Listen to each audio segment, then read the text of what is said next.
What is your expectations, you see? See, what is taking place is there's some sort of mental constructed mind appearing here in front of you. And this mental constructed mind has some sort of ability to measure. Ability to measure that 20 years ago, if I sat in front of a device and talked to myself, I would be extremely worried of my mental state, of what people would say.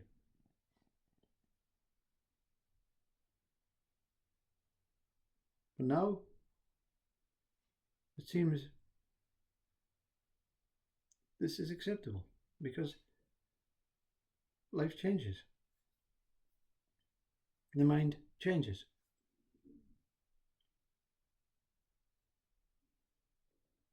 I have a mind. Who is this I that has a mind? Is this I real? Is this I separate from the mind? Or is this I just mind appearing in a different uniform? Today I am going to talk about consciousness. Yesterday I talked about questioning. I don't know what the hell I'm talking about. I cannot maintain a simple quality. I cannot maintain a simple quality of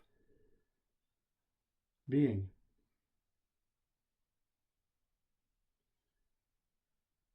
And you say, being what?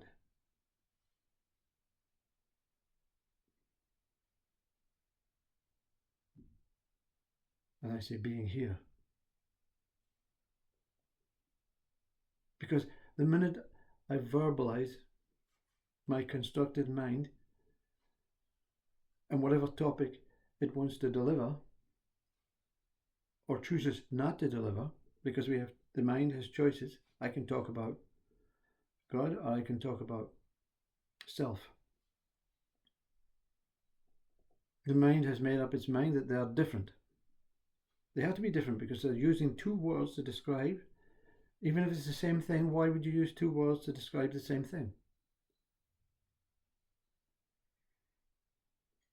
Because that's how messed up the mind is. We make a chair. Some people say it's a wooden chair. Some people say it's an upright chair. Some people say it's a very comfortable chair. Some people say it's damn sore on my ass. Some say it has leather, so it cannot be solely a wooden chair. So it's just a lounge chair. To give it the name chair, not enough. To give the body a name human, or to give the name human a body, it's not enough. It has to be a special kind of body, special color of body, special type of body, special height of body, special measurement, you see. All of this is a measurement. This mind does not know what it's measuring, but it knows it's measuring itself. It's measuring whatever it has to say and analyze and verbalize as it goes on, promoting words. Words that are of no use to it being respected, being liked, being loved. Are you enjoying this? Are you getting some thrill from some sort of monkey mind, some sort of messed up mind? You see, My mind says I have to be something. And then tomorrow it says you couldn't be anything if you tried. Because I can give you so many excuses why you can't be that thing. Your parents brought you up like this, and you lack confidence, you lack ability, you lack the financial backing. And then another version of mind next week says you should be more positive. You had a great upbringing. You have enough money. Where is the determination? Where is the drive? Same mind. The measuring mind. I was at the art studio yesterday in a quiet street, and then suddenly there was voices, and I looks out, I had the shutters, and I see two young boys laughing, and they're abusing an old man who's homeless, and he's being drawn into their world of abuse, and they're calling him names and making fun of him, and the old man is shouting abuse back, to stopping the cars, telling the cars, look what they're doing to me, look what they're saying to me, look how bad life is for me, and they're making it worse. And I observed, and I watched the mind come in, very quietly and sleekly, because for a split second I made no judgment. It was just noise. And then the judgment comes in. What gives these young kids the right? Why are they not at school? Why blah, blah, blah, blah, blah. And then the old man, oh, you poor soul, you have to tell the world how bad your life is. We can't just visually see how bad it is with the clothes you're wearing, and you obviously haven't washed for days, and you're not sleeping in a bed. Very obvious. But even the eyes are judging. And then you take a step back and you say, I have played that role. I was that young, cheeky young boys. I remember doing it. I have a mind to memorize. I was doing it so my friends would laugh at me, that I would be liked, that I would fit in,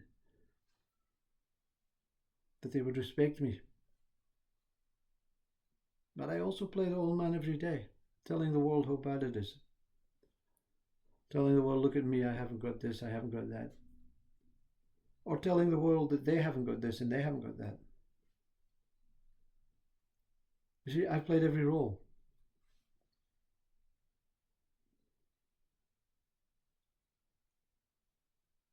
But there's no roles. They're just made up roles. We make up rules, we make up roles, we make up ways, we make up practices, we make up methods, because we have no idea about what's going on. We have no idea what life is, what life is meant to be. We have no idea what we are.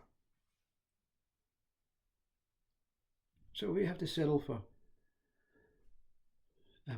minuscule measurements. And I suppose the minuscule measurements are acceptable, but then they gain. See, they gain little flavors. Yeah, I was like that, boys, too, but I didn't have a great childhood. Excuses. I wanted to impress the girls. Excuses. You don't know why you are a cheeky child. You don't know what's going on in the world. Your parents don't know what's going on. You don't know what's going on. No one knows what's going on in this.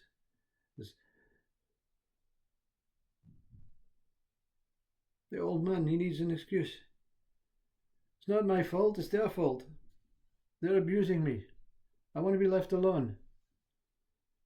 Can you be left alone? No one can leave each other alone, because we have invented a world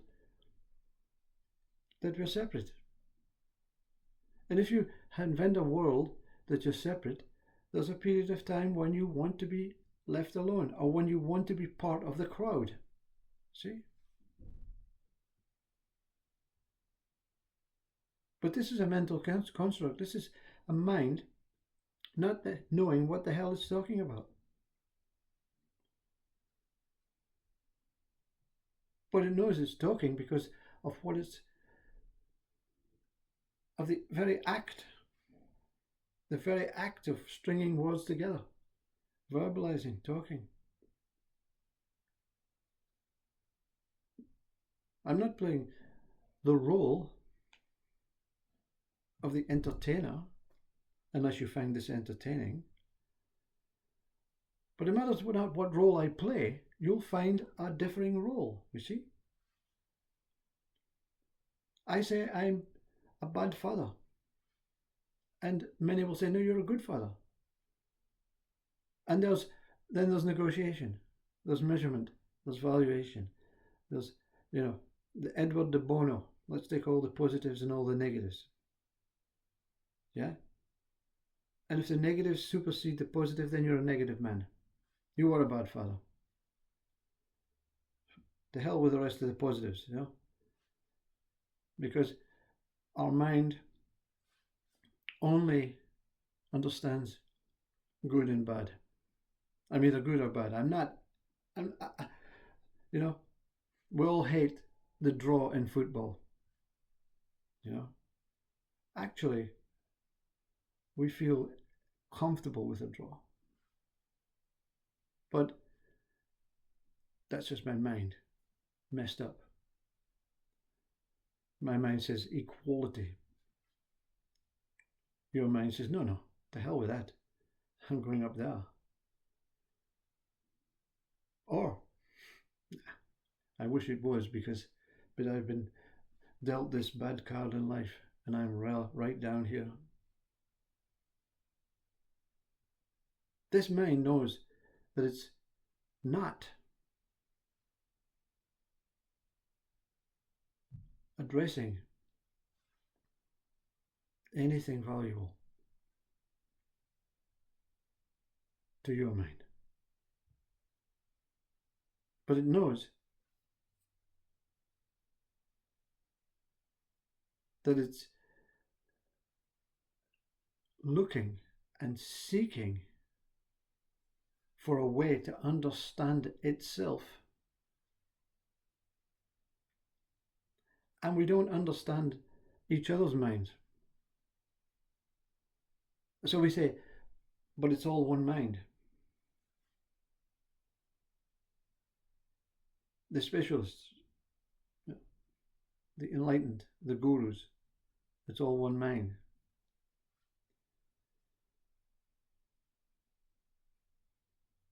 And then someone says, yeah, well, so you're responsible for the war in that country over there.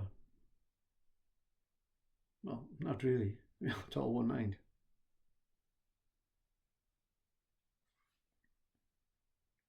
I'm not messed up. I don't fight in a war. I didn't ask for the war to start. So I'm okay. I'm exempt, you see. That's what the mind that slithers away, you see. 1 minute I'm slithering away, next minute I want to be praised for recognizing that it's their fault. I want to be the snitch to the burglar that committed the robbery. Yeah? Because I don't believe, my mind does not believe that it should have done that.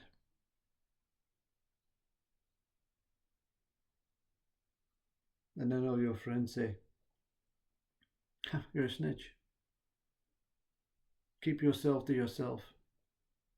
It's nothing to do with you.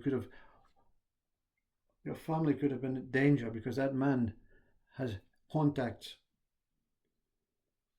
See no evil, hear no evil, speak no evil. Yeah. And then they realize that the man that stole the house that you snitched on, he killed the dog.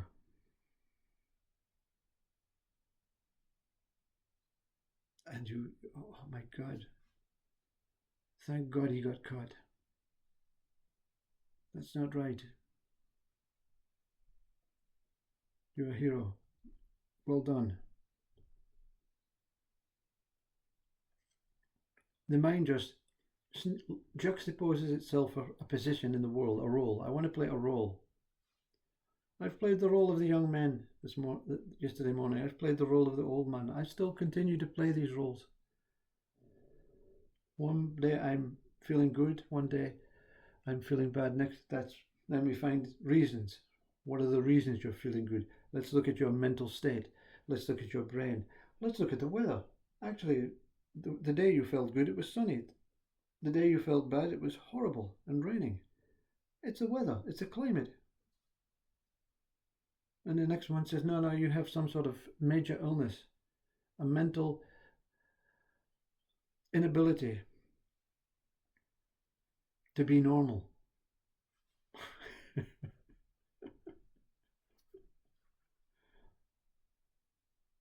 What is the purpose of this talk? This talk is to say that there's nothing, even an enlightened state, enlightenment, another version of mind, this version of mind.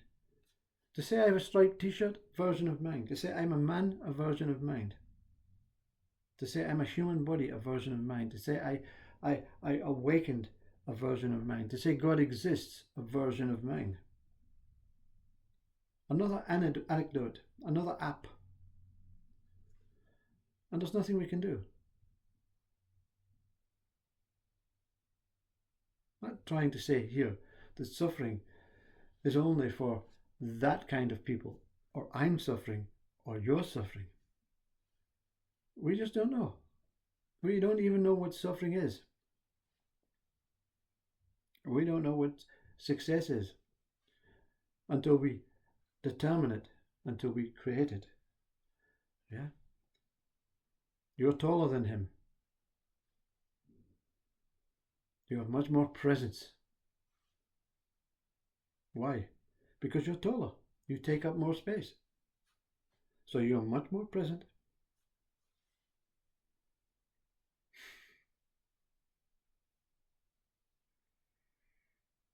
The role of the stupid man and the role of the intelligent man. What the problem is, you see, the problem is not that these roles we have invented and created just to amuse our mind, or differing roles. They're all born from the same role. It's just that we cannot maintain the same role, so we have to differentiate and create little roles. And then when you're that little role, you don't want to be that, you cannot maintain that little role.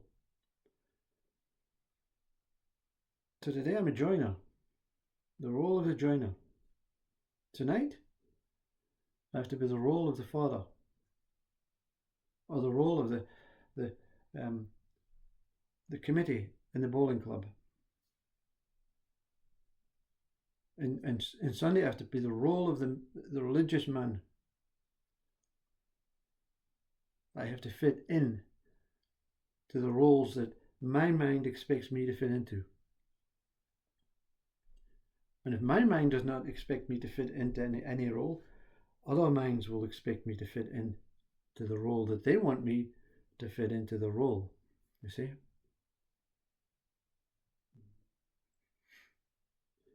We cannot maintain the little role of being happy. Every day I'm going to get up and be happy, because we don't know what happiness is. It's just another changing emotion, changing energy. But we don't know what emotions are. We can examine. One of the things I find it very difficult, this mind finds difficult, is the idea of discovering. Who invented the word discover? it means it was not there in the first place. We can uncover, meaning it was there in the first place and we've just taken away a layer so that we can visibly perceive it. I discovered penicillin. No, it was there in the first place. The ingredients that made penicillin were there in the first place. I've uncovered certain ways to bring this into some sort of beneficial thing for society.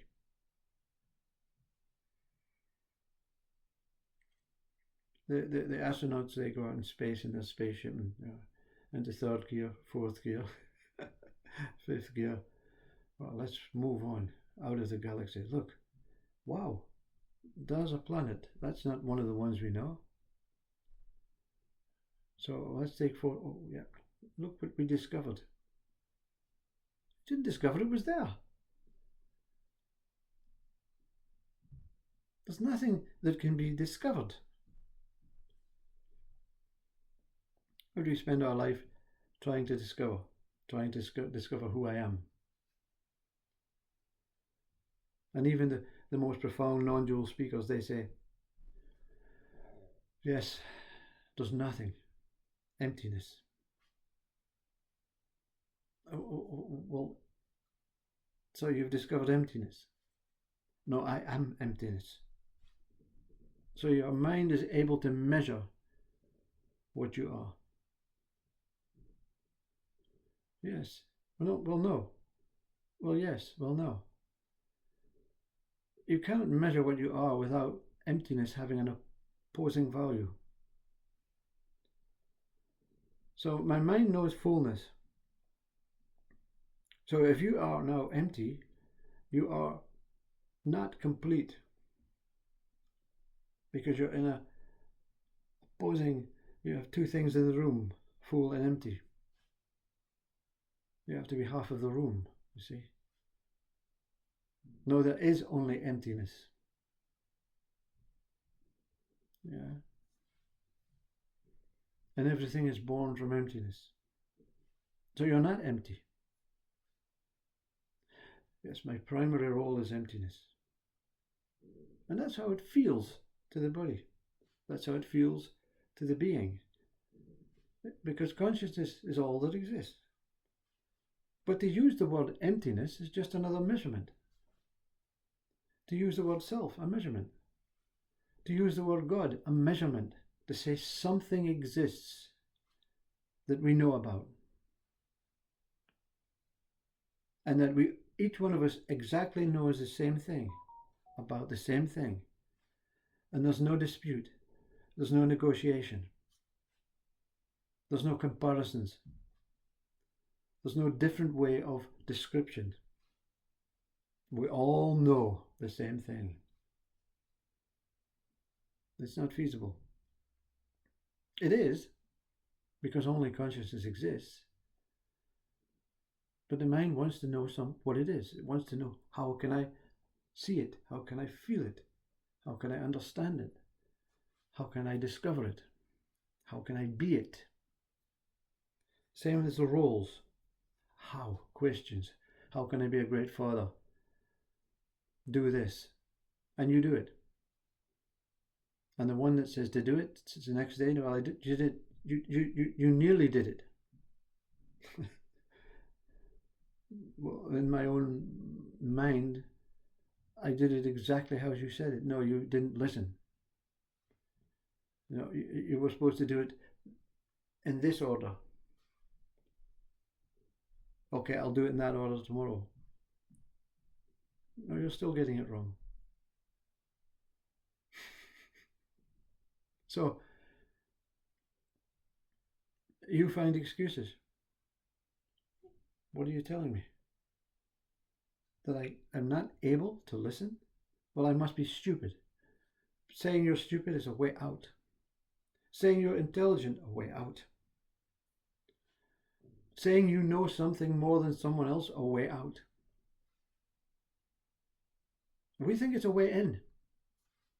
And it's a way in to more confusion, more measurement, more judgment, more analysis, more attachments, more associations.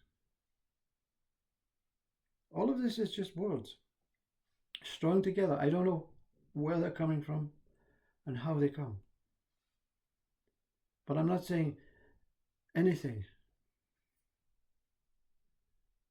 about what I know, what I believe, what I hope, who I am. I'm talking my way into that,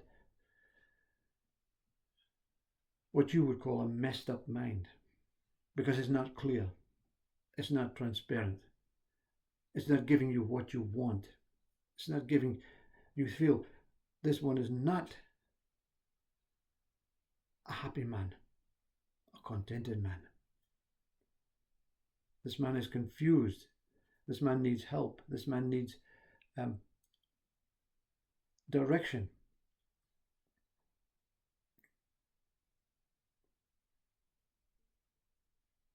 Man. What is man? You see? Ramana Maharshi kept denying.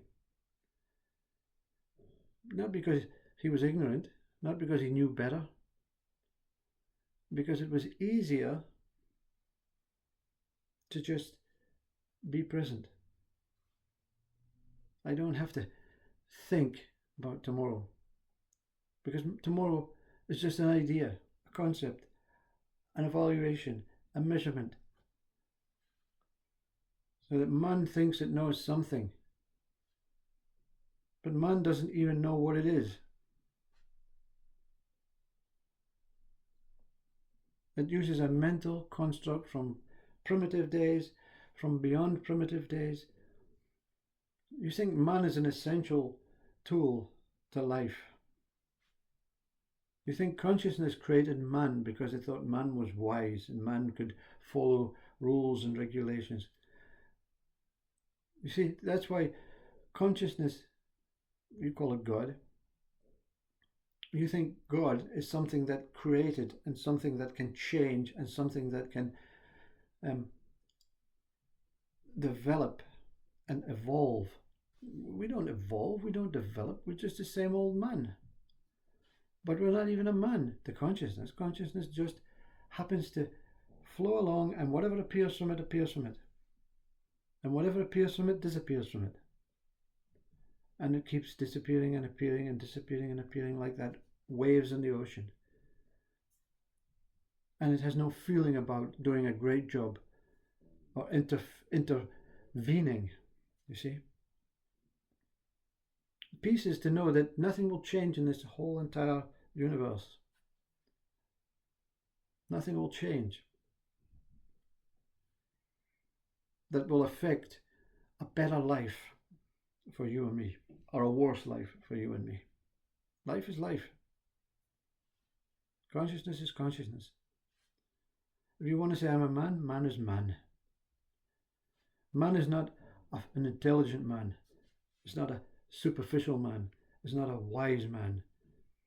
It's not a successful man. It's not a failing man. It's not a happy man, or an angry man, or a content man, or an enlightened man, or a stressed and depressed man. Man is man. The minute you elongate, the minute you add things on, you're off on a journey. And you start entwining yourself with past and future and words and intelligence, and then dementia comes, and then you're happy, you see. Because you don't have to try and be successful, try and do this. And then your mind says, well, that's lazy. And then the lazy people say, no, but it's okay to be lazy. And the strong people and the challenging people say, no, you have to challenge. That young man should be at school. That old man should get a job. Yeah. That's because you had to be at school. You were told you have to be at school. You were told you have to get a job. So I'm being punished, so they should be punished. And then you say, well, it's not a punishment. I loved school. I loved working.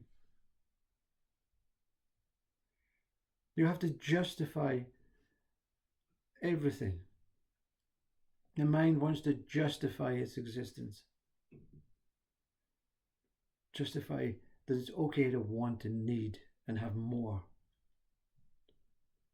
Justify that it's poor and deprived and it wants help, like the old man. This one is not exempt. Nothing that verbalizes, communicates, and thinks uses thoughts to think that they are real and they will bring something better in this life. Absolutely, life is not anything but flatline until the mind says, let's make something out of it. Let's do something with it. Let's be a painter. Let's be a father. Let's be a husband. Let's be a priest. Let's be a referee. I'm not taking sides. And you blow the whistle and you give them the free kick. Why'd you give them a free kick? Because of my rules and regulations. You're taking sides. They're getting the ball. We're not. That's the name of the game. The name of the game is taking sides. You see? That's why the only thing enlightenment gives you is not the bliss and overwhelming joy. It's that stop and look at life and see it for what it is. And don't talk highly of it. And don't talk lowly of it. If you've got to talk, talk. But it won't be of an advantage to you or anyone else. It will just be a noise. We were not put on here to be noisy, but we're not put on here to be silent. We were put on here. We were put on here for no reason. And we're here. And UG Krishnamurti gets close by saying we're all biological things and we live and die. Born, live, die. Just like any other living thing. But then he goes on and says it's the system. So there has to be a reason for him talking. Listen to me. What is the reason for this one talking? What is the reason? The reason is there's no reasoning with mind. We give it life. We love it, we accept it, and then as we get older, we deny it. So you didn't bring me what I thought you would bring. And then the next day it says, actually, you did. I had a very good life. And then the next day someone says, you should have done something better with your life. And then the next day somebody says, you did so many miraculous things with your life. Which mind is right? There's no right way, you see. We pacify our way. The mind pacifies and says, okay, let's all get together and see if there's an average way. And that's about the best it can do. Let's be average. But then, they come out with the carrots and the line. Do you want something more than average? I'm going to warn you, though, if you want something more than average, you're going to have to sacrifice something over there. No, I'll keep that over there and I'll take that too, you see. Thank you. Because I'm special. I'm really special. The little boys thought they were special. Look. We're making fun. We're exploring our ability to be free and say what we want. And so was the old man. I have now got the excuse to tell the world what I want. I want to be left alone. I don't want to leave you alone, said the young boys. And then the goody boys will say, yeah, it's love coming together, you see. It's age, they're merging. Yeah. And then the witness, the observer,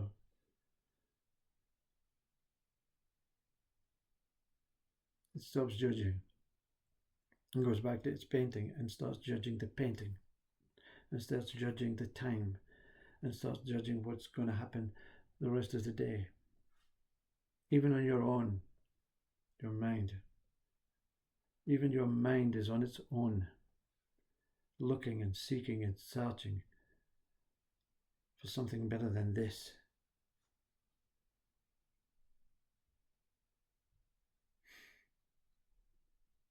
And the minute you end a conversation with thank you, have respect for each other, be yourself. You're giving an order and something that you don't know nothing about, because the listener is a completely unique listener and lives in a mental constructed body,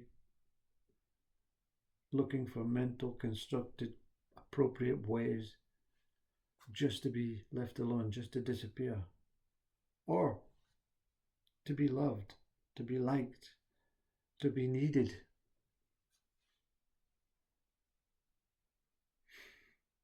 There's nothing I can do. Just accept life. Accept what I am, whatever I am, that I don't know. I know nothing. I know nothing about anything, even emptiness. But I'm happy that I 100% know that I know nothing. It's not I know some little things. I know what the young boys should be doing or shouldn't be doing. I know not what the man should be doing or not should. No, don't know even know what I should be doing. Because the brain, it's falling apart.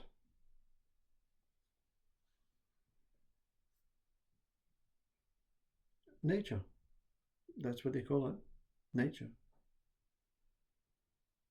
It grows, it expands, it becomes unique, and it starts failing.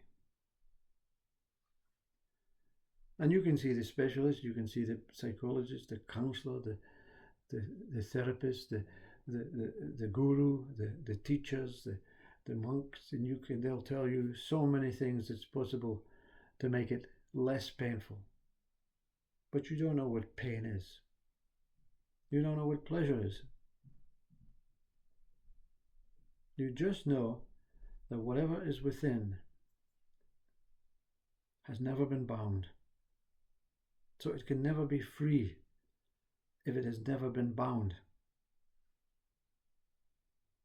And the constraints and the restraints of this body, when it allows this thing to be free, it becomes the breath. Because the only thing consciousness is to feel its own breath. Understand that breath is the only thing worth being here for.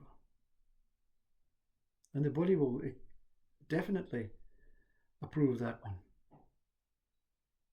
The body wants breath, needs breath, loves breath.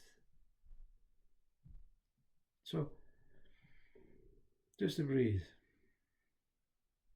is the glory of consciousness, or the glory of God. And you don't need a mind to say, why am I breathing? Who is breathing? What is the purpose of breathing? How long will I breathe? What will happen when the breath stops?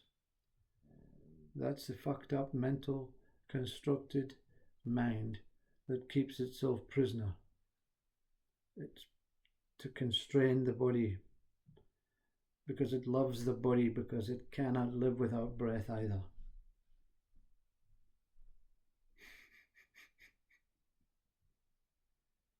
I'm deeply apologize if you've reached this stage.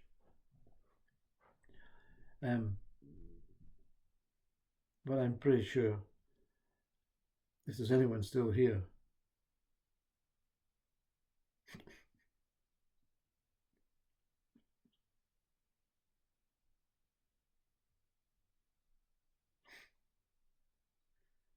they're at the same level as this one. They know nothing about life. Nothing. And to know nothing is weak. But it gives the body a rest from the challenges of doing stuff that it's not meant to do. It's just here, showing face and disappearing with I.